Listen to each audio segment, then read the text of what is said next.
ask me why I don't date, I'm going to tell you why I don't date.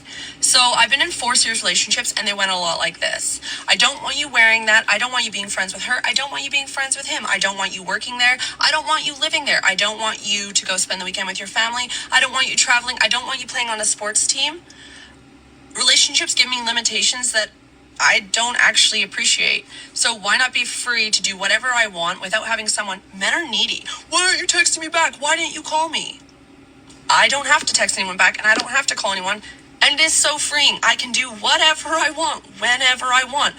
Why would I be in a relationship? People go, oh, just find a friends with benefits. Find a friends with benefits. I did that. Friends with benefits works until it doesn't. And now I have a restraining order on someone. I don't see the point. I don't see the point. I don't. I'm happy. And everything a man can do for me, I can do 100 times better on my own.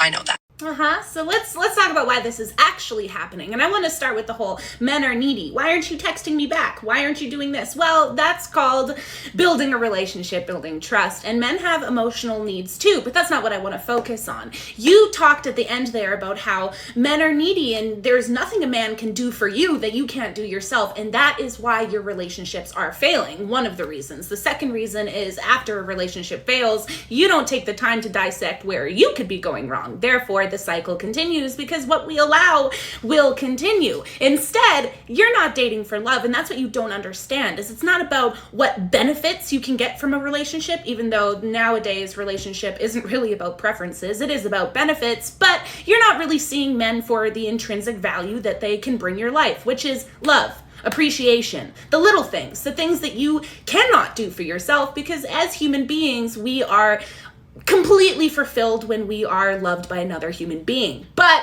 that's just it, right? So my question is if you think that men are needy and there's nothing that they can't do for you, then I would assume that you probably had a lot of expectations in your previous relationships. And if you did, why can't they put expectations on you? That's just my question. But the reality is that you probably are somebody who doesn't dissect your red flags or your boundaries, and therefore, when you find someone you connect with, you just kind of dive in head first. It would make it very easy to love bomb you and manipulate you, and that could be why you're finding those men. It's true. Modern day dating really is about controlling somebody, unless you stick your boundaries down first and you take your time and not paint everybody with the same shade of gray. Do you hear what I'm saying? It starts with you. Men are not useless and dating is not pointless. It's idiotic that you would make that based off of the 4 men out of the billions in the world.